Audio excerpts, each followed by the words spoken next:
That red light means it's on? Yes. The red light on the camera. Yes, we are recording. Should I start? Rosette Teitel. Before I was ever born, I wanted to explain why it was I ended up in France.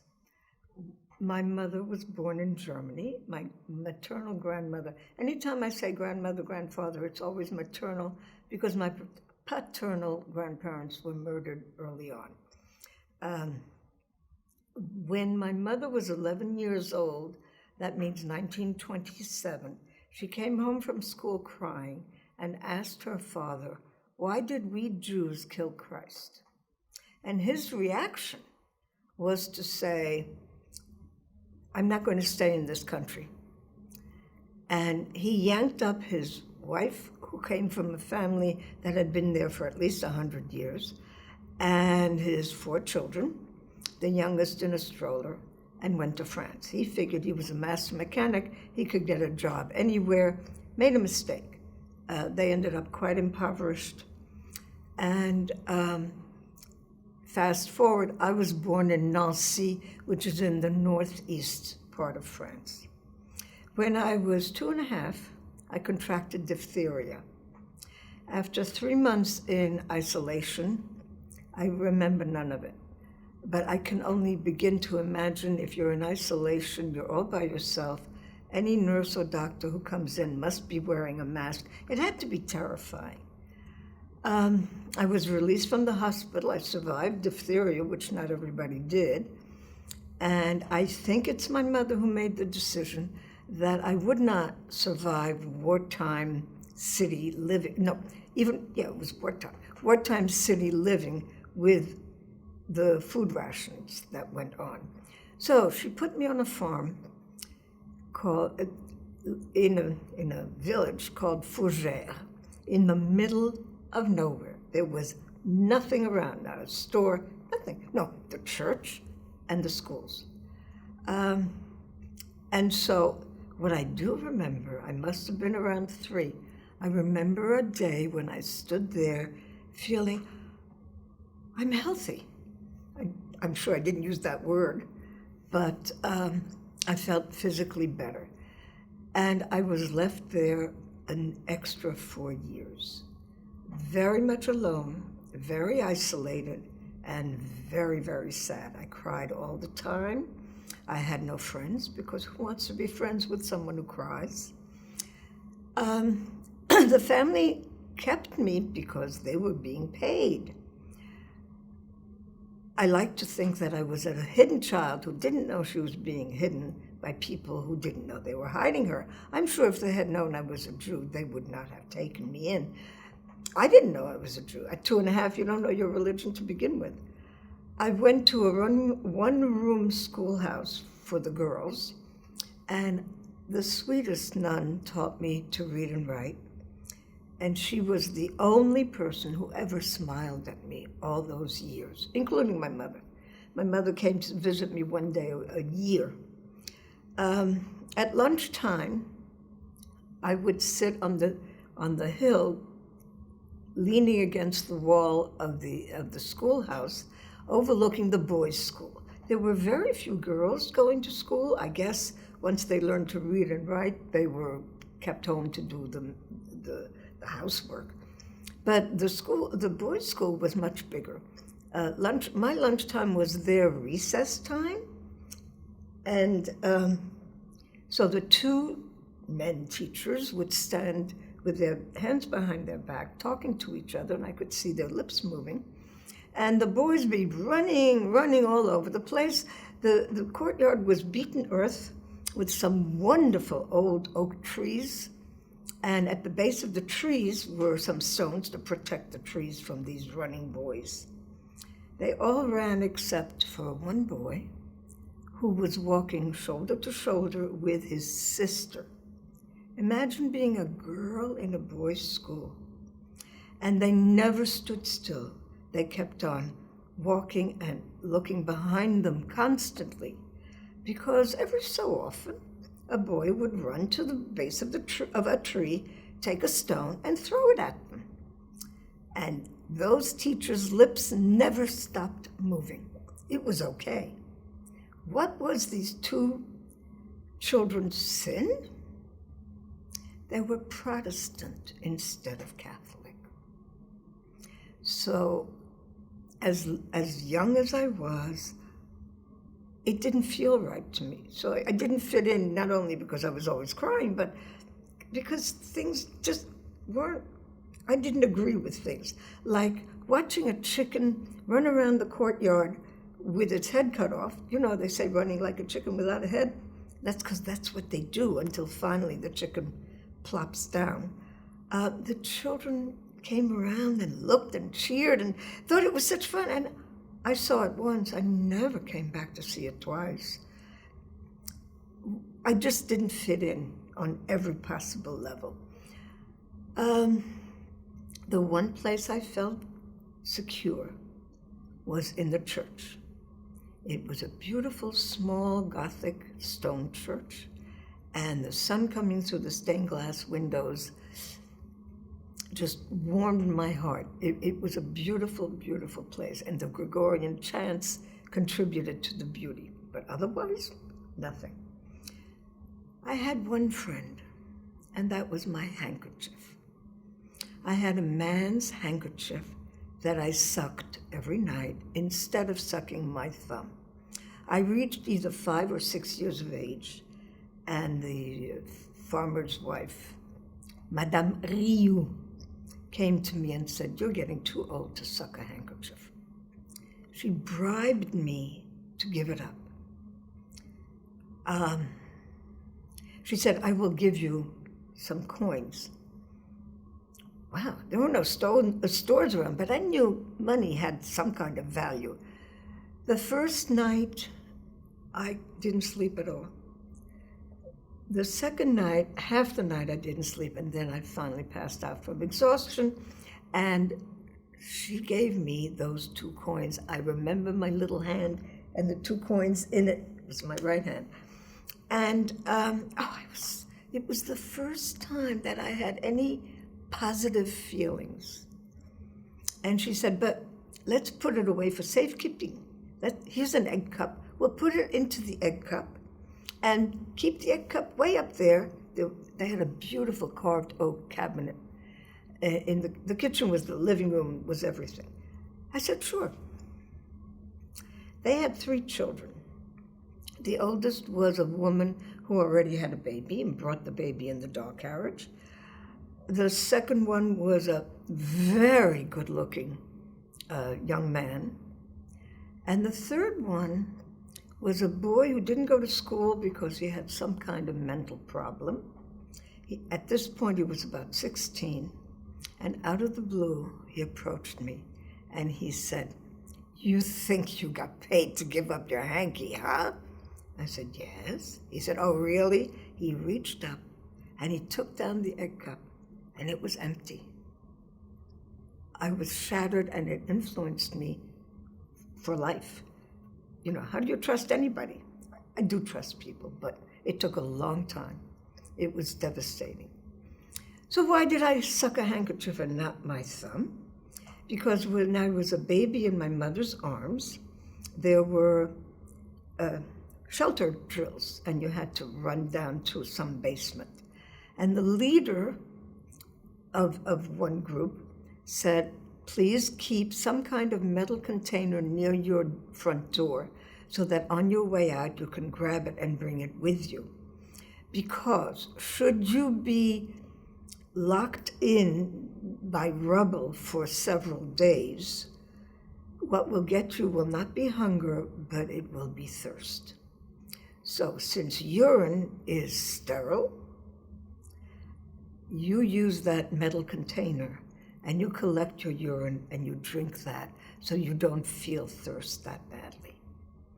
So my mother, forever a survivor, figured, how do I get this baby to suck her own diaper? She put a man's handkerchief into my mouth, and that was how I became close to the handkerchief. Back to the farm. The day before I think it's the day before the New Year. It's called Les Étrennes, is when children are given little gifts.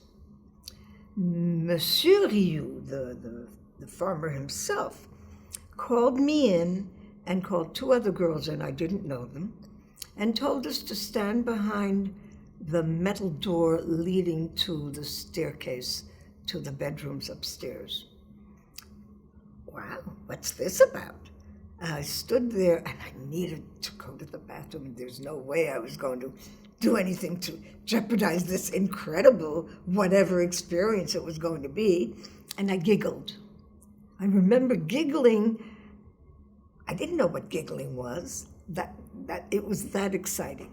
He finally called the three of us out. And he handed the first girl a cheap doll. I could tell it was cheap stuff, but he handed this to her. He handed another doll to the next one, and then he said to me, "For you, nothing."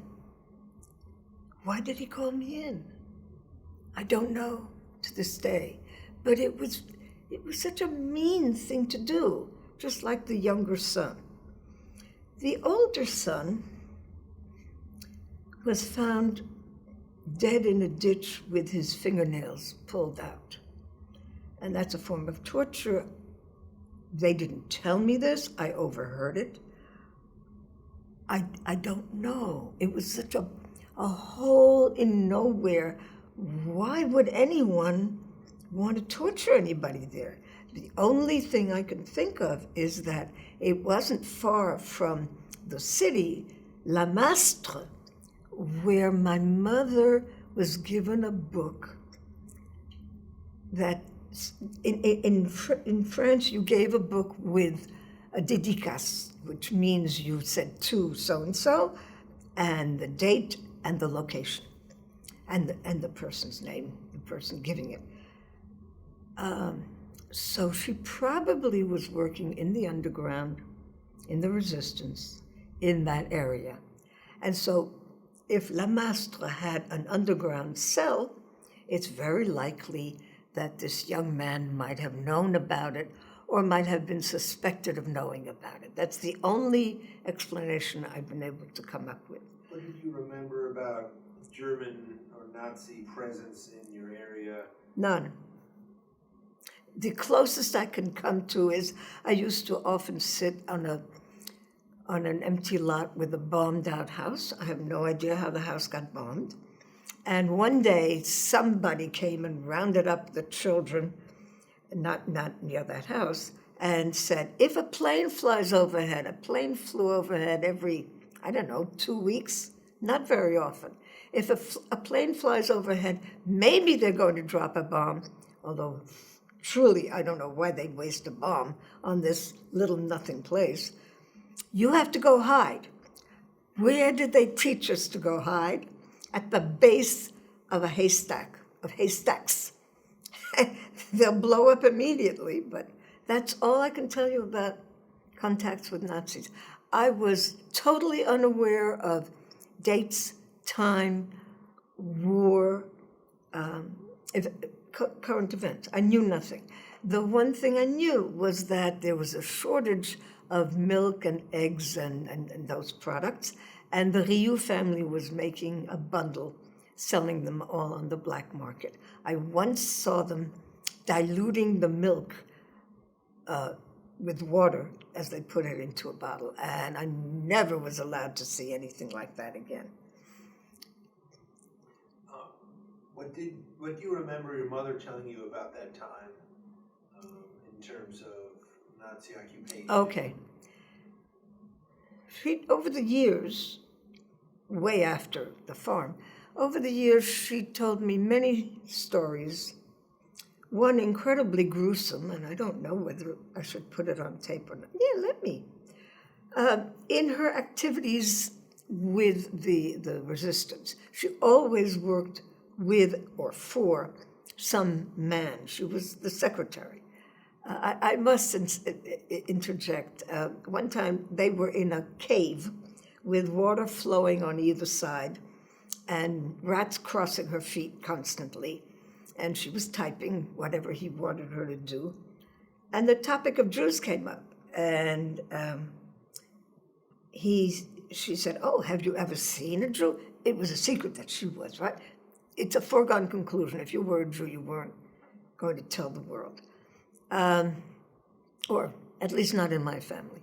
Have you ever seen one? No, he said, but I sure would spot them right away with those horns coming out of their heads. And she laughed inside. That's the humor of it.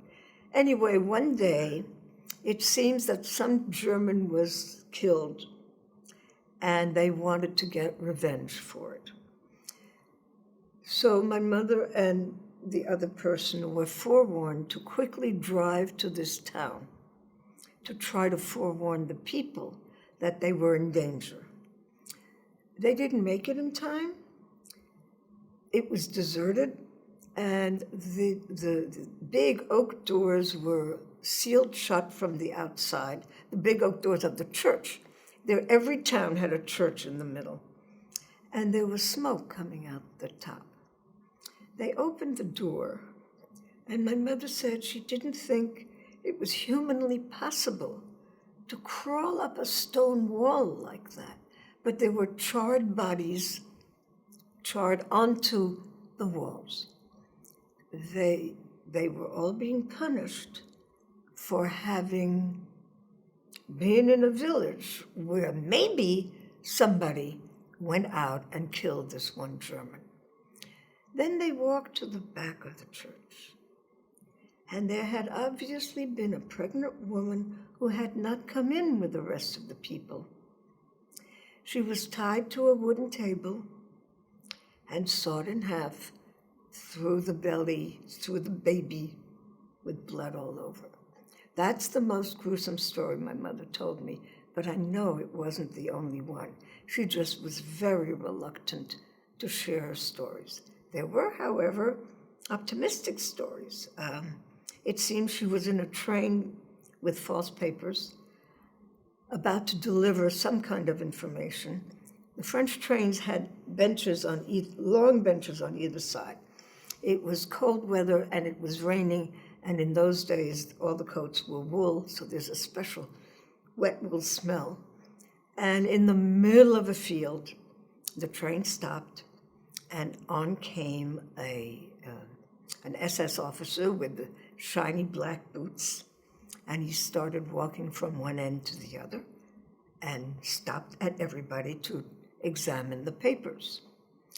My mother's thoughts were, are they going to shoot me here? No, they'll probably take me out into the field to shoot me for having such poor quality false papers. He checked this person, he checked that person, and he went on. He didn't see her. He didn't check her. And of course, she said a little silent prayer, but she used to tell that story often, and one day I thought of asking her what happened after that. She said, as crowded as it was and as wet as those smelly coats were, everybody on either side of her scooched away because they figured he knew her. She was one of them. So that was a positive, if not sad, story. One time, the family was living in an apartment building in Voiron, which is a town near the Alps. And word came that the Germans were coming. So my grandfather took all his Hebrew books, and my mother took her typewriter, and they piled them all up in a corner, waiting for dark so that my grandfather could go down and bury them all. The apartment buildings were, square, and in the middle of them was always some kind of garden. Came a banging on the door. Well, your heart freezes when that happens. And my grandfather opened the door, and it was the upstairs neighbor who was shaking and ghostly white and said, "Well, what did they say? What did who say? Come on, this is no time for joking. What did they say?" He didn't know what she was talking about. Turns out the Germans had arrived, had gone door to door to door, and had not seen their door. So those two little miracles are notable in my mother's stories. What was her, I understand she was, in a way, helping or part of what you call the French resistance. Can you talk about her role in sort of resisting, or in the French resistance? I don't know. I know she typed up papers and she delivered papers somewhere, but I don't know anything else about it. She did not share it. And my mother died suddenly and unexpectedly, not sick, and so I never had a chance to think of the questions to ask her. Yeah. Do you know how you were protected or hidden during parts of the war? I was left on that farm. Yeah. They were happy to have me stay there because they got cash for it. I was taken away by my family the day before my first communion. I studied catechism, which was memorizing question number 1, answer number 1, but question number 11 could have answer number 1 too. It didn't make any sense to me, but I studied religiously to be able to pass the test. But my grandfather, who was a master mechanic, always had a car. So he drove my mother and my younger uncle, and the day before my first communion, they came to fetch me.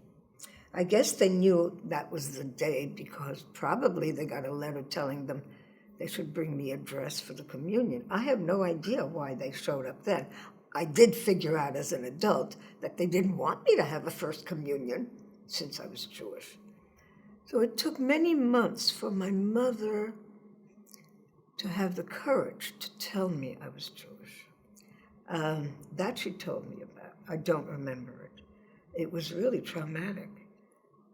We were in Marseille, which is a port city, and they have a red light district, and on the edge of the red light district was a shop with pretty lingerie, and my mother stopped to look.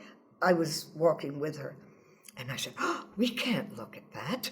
The devil will get us." That's when she realized she had to listen to what her father said, which was, "Tell this child what her religion is." So at home, she put me on her knee. Very unusual. My mother did not put me on her knee normally. And she said, "We don't believe in the devil because we are Jews." And she said, I was so shocked that I didn't even cry, since I cried a lot. And then I brightened up and I said, "Oh, no, we can't be Jews. We don't have horns." So she taught me to say my prayers in part Hebrew, part German. And because I was used to praying either like this or like this, she said, "We Jews pray like this." It took a long time before I understood there is no hand position to pray in the Jewish religion. But this way, I wasn't going to hold them the Catholic way. What do you remember in terms of you were hidden away on this farm? But I didn't know I was being Yes, hidden. right. And they didn't know Yes. they were hiding me, okay? I was being neglected, Yes. but not hidden. I never got a hug. Never. And I'm a touchy-feely person. It was so isolating. And this like compounded your sadness, You bet. And crying all the time doesn't make it that much better. There was a green, lush hill that the children of the area used to love to roll down. And it was great fun. You could see they enjoyed it. I stood at the top of that hill, wanting to roll down. Couldn't. It took me years and years as an adult to figure out how come. Because I knew somewhere within me, it wasn't conscious, that if I rolled down and hurt myself, nobody would come to my aid. That's how isolated I was. I've seen films of children in different awful situations during the war. They either had a parent, a family member, or other children around them who were in the same boat. I was entirely alone. What do you remember about liberation, or when France was, Nothing. when this phase ended? Nothing. All I know is when I was taken away in the car. By whom? And by my grandfather driving, my young uncle and my mother came to fetch me. And my uncle, who was a sweet, sweet person, gave me a stick of gum. I didn't know what gum was, and my mother said, "Now you don't swallow it, you just chew it." I chewed it a few times. You know how delicious gum is at the beginning, and it went right down. Well, did I get a bawling out from my mother, not from my uncle. But I knew nothing of the politics or the events that were going on. And once I was in Marseille, I also didn't know. The windows were open, it was warm weather, and I heard this popular song wafting through. That's all. And American soldiers would come in their khaki trucks, and they would give out chocolate and chewing gum and other goodies. But I knew nothing concrete. I was placed in a school, in the public school, which was a terrible experience. From this sweet nun who was kind to me, I was now subjected to a teacher who was vicious. She saw me coming. She wanted everything recited by heart, but that's the French educational system. I always had trouble memorizing. I don't remember names or numbers to this day. I have a problem with it. So she would whap me on the calves because I didn't say it right. And it had to be verbatim. You couldn't say the equivalent. Once in a while, she'd punish me a little more by having me stand under the bell at recess. The bell was this big thing. And I didn't care that I couldn't run around and play, because I didn't run around and play. But the only other people who had to stand there were boys who had beaten up some other boy. And as naive as I was, I thought they might punch me out. I was transparent to them, but I didn't understand that. So she was mean, mean, mean. I do believe there's an afterlife, so if I ever see her then, I will suggest that she come back and try again. But I knew nothing. I knew what we studied was Louis XIV, or history, geography. We in school, we didn't learn anything about the current events. And the radio... It's also isolating. It's also Right. isolating. You had no context of understanding what was going on, why it was going on. You were just alone. I was just alone, and frankly, I didn't care about outside events because they didn't affect my little bitty tiny world. After the war, when did you come to the United States and why? October of 1946. So the French radio, you understand, no telephone, no television. This is an era that's completely different from what we have now. The radio would play 2 hours in the morning, 2 hours at lunch, and 2 hours in the evening. And my mother loved to tell the story that she was sitting there knitting in the evening after work. My mother always got work because she was perfectly trilingual, although nobody cared about her German. But her English was perfect, and her French was perfect. Her French was really elegant. So she's knitting, and an announcement comes on the radio that a new organization is being formed called the United Nations, and they need bilingual typists. She said she dropped her knitting, went to get her typewriter, and wrote a letter of application. They contacted her, she was tested, she passed the test, and they knew she had a child. And so we were going to America. The day that she and I were leaving, at 1 o'clock, a telegram came that said, basically, we no longer want you because you have a child and we don't want to have the extra expense, because by then they obviously had more applicants than they thought they were going to have.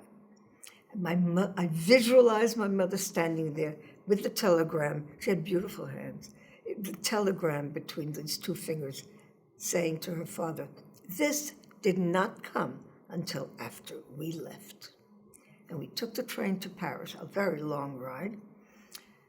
And we walked into this room that had carpeting. What is this stuff?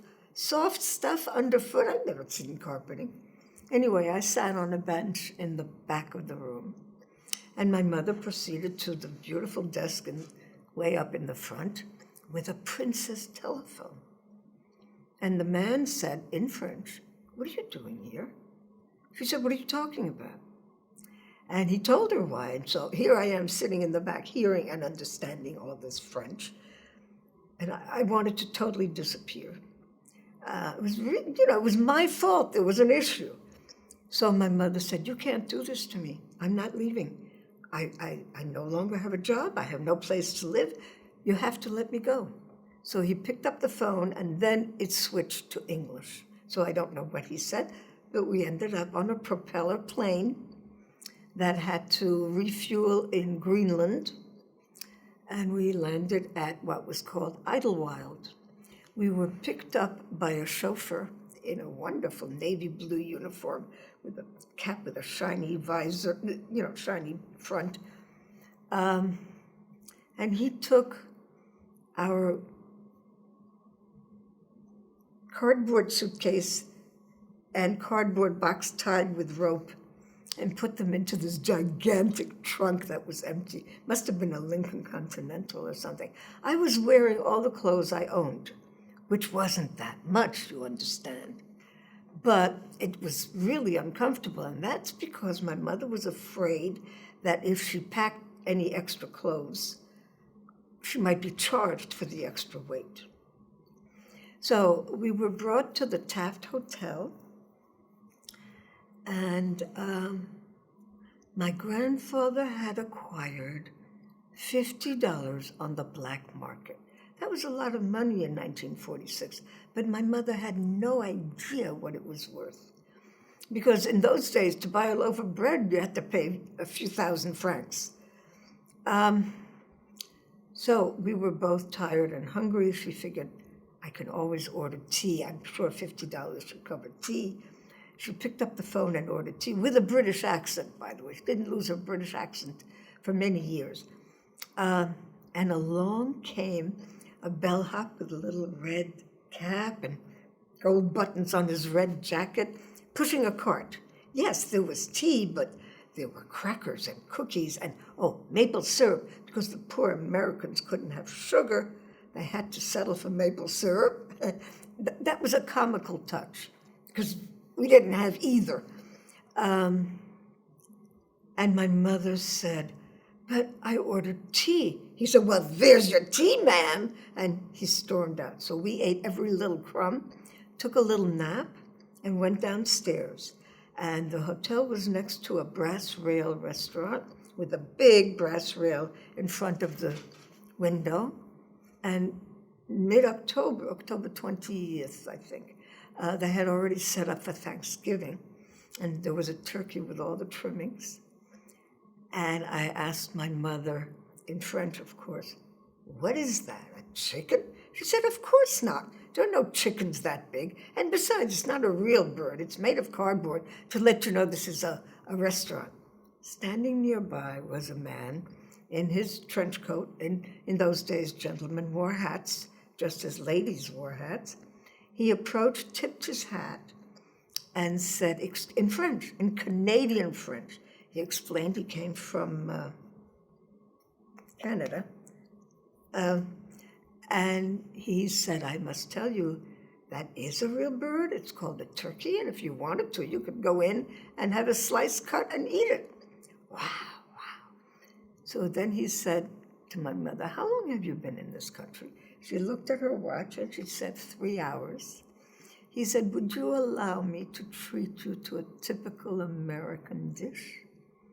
She said, "Okay." We went across the street to a drugstore. In those days, drugstores had soda fountains, and this one had 2 little booths. We sat in this booth. He ordered apple pie a la mode When it came, he paid the waitress, tipped his hat at us, and wished us luck. It's one of the sweetest stories. A taste of your freedom. No, that taste of somebody being kind. Yeah, and that too. I had very few of those. Yeah. And then it was Sunday. We stayed in the hotel a few days. It was Sunday, and so some man had bought his New York Times and was carrying it under his arm. Well, in France at that time, a newspaper was one big piece, folded in half and folded in half again. So my mother figured this was a newspaper seller. So she asked to buy him to buy a paper. He said, "Get your own, lady." She told this story. When did you come more to terms with your own Judaism and deciding to come to the Holocaust Center and share your story with students and others? Talk about that trajectory a little bit about. Well, Judaism. It's really a very interesting part of the story is that you're sort of hidden Judaism, and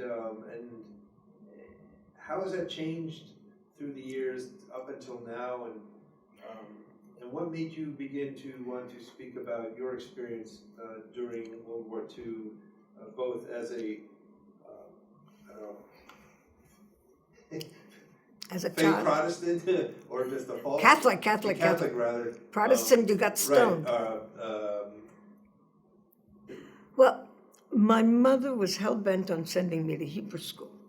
It was a secret where I was going 2 afternoons, I think it was, a week. She gave me the money for the bus. First it was 5 cents a ride, then it was 7 cents a ride. And I loved Hebrew school, except for history. Learned Hebrew, loved it, all except for the history part. But it had to be a secret, so I couldn't go to services on a Saturday. I didn't start attending services until I was married with child. No, wait a minute. No. I did attend for the high holiday services. Sorry, take that back. I was one of those once-a-year Jews. And so I had no inkling of how rich it could be. My father died. You notice I didn't mention my father so far. My mother left him when I was a baby, thank goodness. And the divorce decree had me spending 1 month out of 2 with him every 2 years when my mother's job brought the 2 of us back to France. The nightmares would start in March before the summer. He was definitely not enjoyable to be with, as an understatement. So it was always a secret that we were Jews, that she and I were Jewish, because she said in those days that the UN is full of anti-Semites. And people, family members, distant family members would say, "What are you talking about? It's a wonderful organization." She had already picked up on the fact that, 30 years later, it would be well established that yes, it was full of anti-Semites. So she didn't want anybody to know she was a Jew. That meant that I couldn't come out as a Jew because somebody would know it. We lived in Parkway Village, which was subsidized by the UN. I didn't live in Parkway Village for a year and a half. For a year and a half, I lived with Aunt Polly and Uncle Nathan. Uncle Nathan was my grandfather's brother. My grandfather wrote to him and said, "You have to take in my granddaughter because my daughter will have an irregular work schedule, on call 24 hours a day." So I learned English in a section of Brooklyn. That's how they talked. My mother would come to see me once every several weeks, come to get me, and we'd take a train ride to where she had a furnished room in Jamaica. So I had practiced this.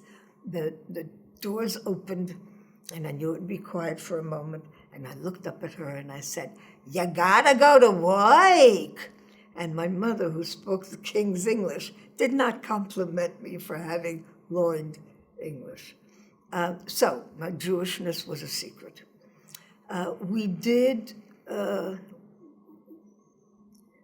celebrate little things.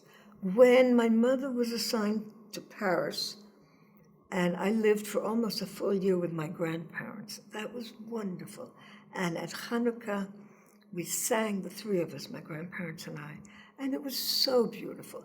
I went to Hebrew school there and leave it up to the French educators to make Hebrew school dull and difficult. And I was introduced to the leader of the little girls group. She shook my hand with a fish limp, and she asked for my name, gave me her name, and the next question was very typical. What does your father do? That's how French society was run. So when my father died, I was then in my 40s. I sat shiver for him because I felt his soul needed all the help it could get. And so once a week, I decided to go to services on a Saturday morning. When my mother died, I said Kaddish for her morning and night every day, but this is my father. And that's when I got used to going to services. I was very out of place. I felt very out of place. But little by little, I learned the melodies, I learned the prayers, and I enjoyed it. And that's when I became a much more observant Jew. I loved going. What do you think students who come to our Holocaust Center can take away from your experience during the war and after the war? If I could become a functioning adult, anybody can. I will say that my experiences definitely made me much more open to being empathetic and teaching ESL. At first I was teaching French, lost my job because there was a city fiscal crisis. Anyway, I was recertified in ESL. I have 3 licenses. I also took the Spanish exam years after that. So many of my students were here against their will, and I could understand their unhappiness, and they knew I cared about them. So that it was a plus to have suffered. Oh, I wore a steel brace for 7 years. My back was deformed. I had scoliosis and lordosis. And scoliosis means your spine is in an S shape. Lordosis means it protrudes. It sticks out. And it made my belly protrude. And I have pictures of me as a little girl with my dress. The dress line goes up over here. My mother used to slap me so I could pull my belly in. The slap didn't help. I couldn't pull my belly in. When it came out that I had this need for a steel brace, she obviously felt terrible about it. And we would go to this very kind old man who made the braces. As I grew, he had to make a new one. And she would take me, it was in Manhattan, and she would take me to Germantown and treat me to a pastry called a Schillerlocke. It had to be because she felt guilty for having smacked me instead of understood that I was deformed. Yeah, so all these experiences, I would tell anybody, well, certainly not older people, it's too late, but I would tell these students, give yourself a chance. Pay attention to what you really feel and accept whatever is happening and choose to see the positive. I've had some pretty rough things happen to me in my life. I have always seen the positive to it, and it's made me more able to enjoy the good things, for one thing. You know, you can't feel happiness if you haven't felt unhappiness. So I think your empathy is almost like a shield. No, it's not a shield, because it makes me vulnerable. In Newtown High School, there was a blonde, pimply teenage boy from South America who did his best to disrupt the class. He didn't want to be there. And so one day I took him out into the hallway, and the conversation was in Spanish. I said, "What's going on here?" And by the way, he didn't disrupt because I seated him all the way in the back. So he told me his story, which was when he was 4 or 5, his mother decided she wanted to go to New York to make the money to have a better life. And in the meantime, she placed him with her mother, and he and the grandmother were very, very good together. And now he's a teenager. All those years he's been left with her. And he didn't know his mother. She didn't know him. Mommy married somebody, and they had a baby, and she decided this is now the time to send for her teenage son. Grandmother did not have a telephone, so he couldn't talk to her. He missed her terribly. She missed him. And the new husband felt it was his God-given duty to discipline this teenage boy. He's telling me all this, and it struck chords within me, and I started to cry. He was dumbstruck. Huh? He made the teacher cry. I didn't have any shields on. We went back into the classroom, and he came back another 2 days after that. He disappeared. He couldn't try to be disruptive in a classroom where he made the teacher cry. But I couldn't help it. I identified with his pain. So I had a lot of students with pain. Well, I think it's like, rather than, you're right, your empathy was vulnerable, but it's also, I think, strength. It's, there's a consistent and all throughout the story, your empathy is almost, yes, it made you more vulnerable, but I also see it as like the core of you as strong. And the reason I became strong. And then this is the reason you've been able to persevere so well. And this ability for people to empathize or feel others' pain, are you seeing, compared to, say, World War II era, with things going on today and politically, are you seeing parallels? Are you seeing the need for more empathy as a way out? Or what would you prescribe for someone who's looking to prevent more mass atrocity from happening again? Well, those are two separate questions. Let me answer the first one. What I recommend is embarrassingly simple, and I follow it myself. I don't read the newspaper. I do listen to CBS radio every morning, so I have an idea of what's going on. There are people who are really obsessed with the latest news. I'm not. It comes down to greed, power, and viciousness. Every year, for years and years. So I'm not up with the very latest in general. As for how to prevent hatred, I think this center does a good job of presenting viciousness and how destructive it is. And it's a huge challenge because, for example, my students here, so I was teaching in continuing ed, these were adults. I was teaching ESL. The majority of them didn't know about World War II in Europe. Then again, I didn't know about what their hell was in their countries. So when they didn't know the term Holocaust, class after class, they didn't know Nazi. They didn't know that word. They did know the name Hitler.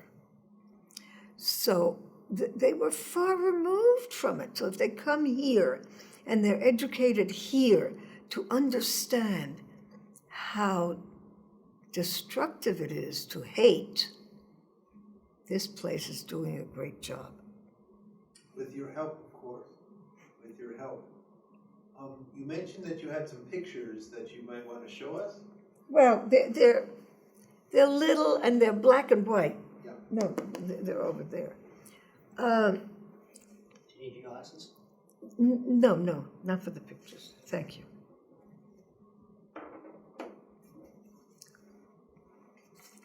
Okay, you may or may not want to get a close-up. This is Madame Rioux and me.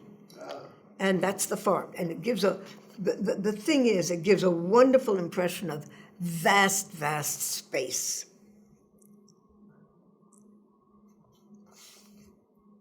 Okay?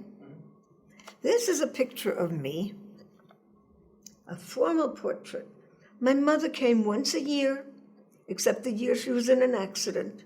And one year she showed up and said, we have to go to this neighboring place where there's a hotel to have my formal picture taken. I remember the fury. Usually I had no emotions. I was this nothingness. But such fury, the few hours I had with her, and she wasn't warm, and she wasn't loving, and she wasn't tender, but she was my mother. We were going to this hotel to have my formal portrait. I was ordered to smile. This is as close to smiling as I could come. And my hands are fists. The shoes, these were dress shoes, farmer dress shoes. And this picture, as small as it is, my aunt, who was a dressmaker, made this dress, very pretty little dress. The only reason I brought it was because you see the bottom line, the hemline goes up because the belly stuck out. So I'm sorry, but my information is without specific names and without specific dates. So any advice I can give students is a little bit on the nebulous side. Yes, but there's still a lot to be learned from your story, you know? And Good. I just think that, you could have so easily been filled with anger. Yes. And that you rejected through empathy. And I have colleagues in the English department who actually teach empathy in various pieces of literature. And I would think that your testimony would fit really nicely into that thematically. Just, it's, in a way, it's an antidote, I think, to a lot of the viciousness that you described. Okay, and to the viciousness we have today in the United States. Correct. And all these people, I contribute to the Anti-Defamation League. So I was once invited to a meeting, and it was about their activities and in particular hate groups in the South. And the film we saw was of a neo-Nazi meeting in someone's basement with flags and posters all over the place. And there was a crib there with an adorable baby who was 9, 10 months old. And this man spouting all this hatred was kuchikuing his son. And you knew he was teaching him all the vile thoughts that he shared with his fellow neo-Nazis. That made me cry. It was so sad because the child has no choice. Maybe later on he'll think for himself, maybe. Thinking back to your story, though, the opposite of that was, I think, when you saw that chicken die, there was that. I'm wondering whether that was taught or innate. Is empathy just for those where it's inside of them, or can empathy be taught, do you think? It came from within me. It certainly didn't come from outside. When they killed a pig, which they did periodically, I did not want to go to the killing, and I ran as far upstairs with as many pillows over my ears as I could gather, because pigs are smart. They know they're being killed, because they know whatever. And the squealing was so awful. And the other children thought it was great fun. They had a dog named Fidel. I think it was a rusty terrier, what do you call it? Beautiful, beautiful dog, who was sick. And Monsieur Rioux, the farmer, had determined he had to be put out of his misery. We all walked together to a spot in one of the garden areas, and this Fidel stood still, parted his 2 front legs, lowered his head so it would be easier for the farmer to hit him in the forehead. I ran at that point. I ran away, but I heard the shot. How did this dog give himself like that? I don't know, but Fidel was a beautiful creature. even in death. So, In our last couple of minutes, is there anything else that you wanted to share or reflect on before we finished? I would like to stress that, at least from my perspective, everything negative has a flip side. When I lost my job, I was teaching French and a few things out of license because there weren't enough French classes to go around. And I lost my job due to a layoff because the city had this fiscal crisis. I remember sitting on the floor in my home, crying my heart out. They loved me and I loved them. I was unemployed. It was terrible. I've had 2 husbands. My first marriage was already in trouble. My husband, who was very bright, couldn't keep a job. And that created all sorts of things. It was terrible, terrible, terrible. The end of the world. I was basically the one who had a job on a regular basis, and we had 2 children by then. I learned that it could be even better than teaching French in Bayside High School. First, I had to go through hell in a temporary assignment that was absolutely terrible, to which my husband said, "Good, now you know what it feels like not to love your work." That's how angry he was at me for enjoying my work, and he did not. Eventually, I ended up teaching ESL in Newtown High School. And the difference between teaching ESL and teaching French, they're both foreign languages to my students. But the students who learned French were Americans. They had a home, they had a future. My ESL students relied on my teaching them good English to be able to have a future here. And I could give them the tools that would enable them to do that. No greater gift for my career was that of losing my job. As much as it was awful, awful, it ended up being great. My wearing a brace had a flip side also. First of all, my posture was perfect for years. Now I slouch a little more often. Still pretty good. Thank you, but I also learned you don't keep secrets. It was a secret I had a steel brace on. Well, those 2 rods in the back would make everything protrude. I wore cardigans in 90-degree weather to camouflage it. All you had to do was share and say, I wear a back brace. You want to feel it? That would have been it. I didn't know. I certainly didn't know, and my mother didn't know better. What else? Well, the secret of your own Judaism, Right. And I love my Judaism. I studied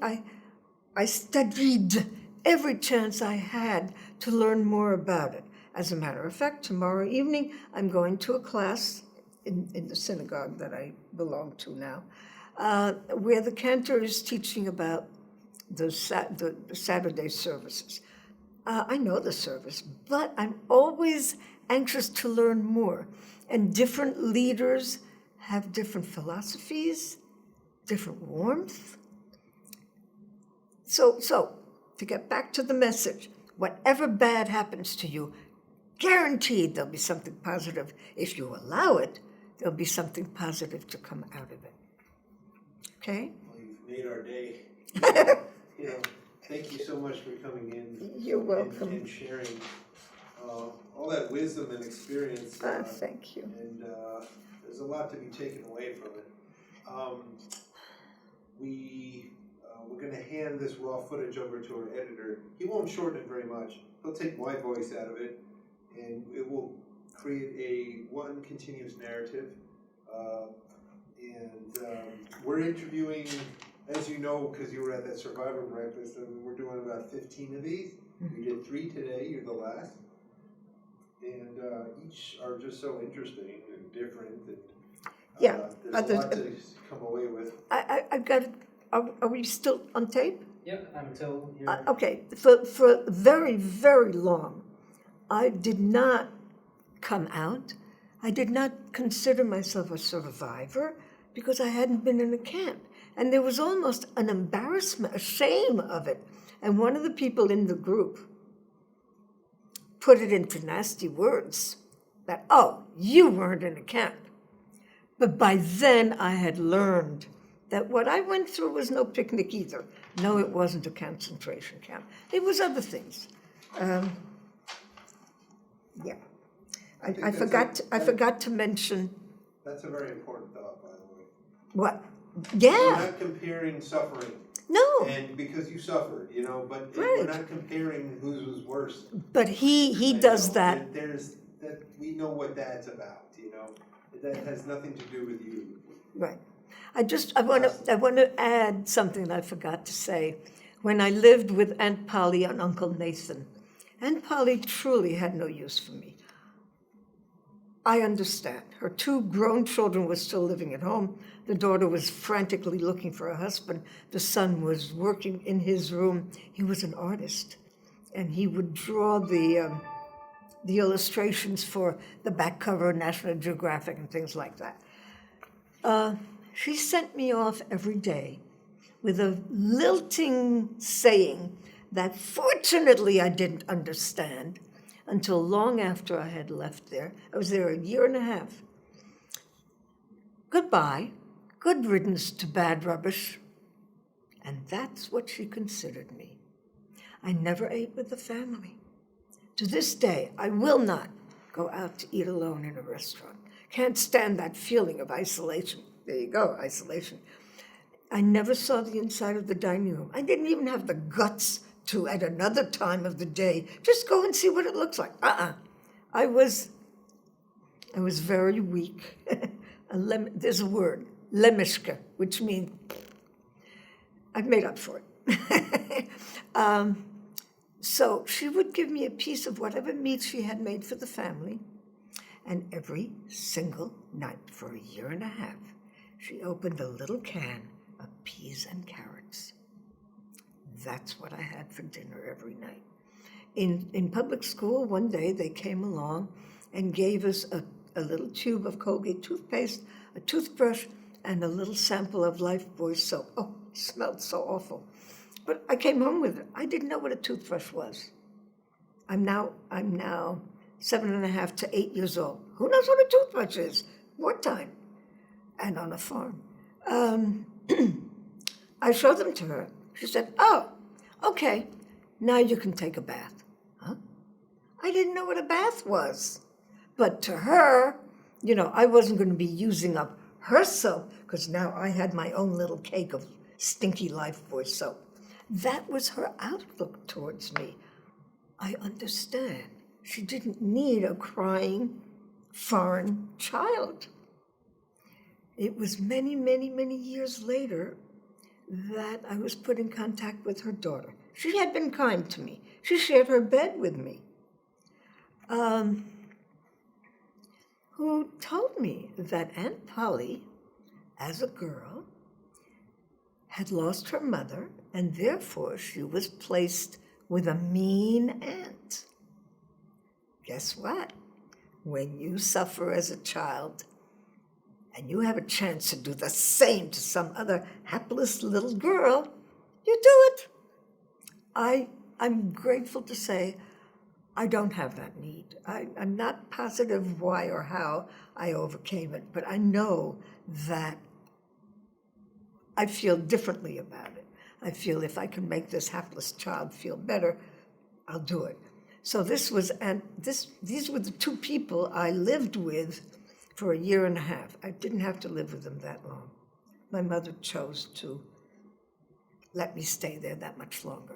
Uncle Nathan was a sweetie. He left at 6 in the morning, came home at 6 at night.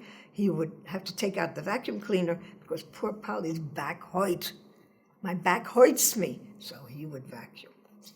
Anyway, there was nothing about the experience that was warm, except in school, Miss Hoffman knew, 6 words of French? She tried them all out on me.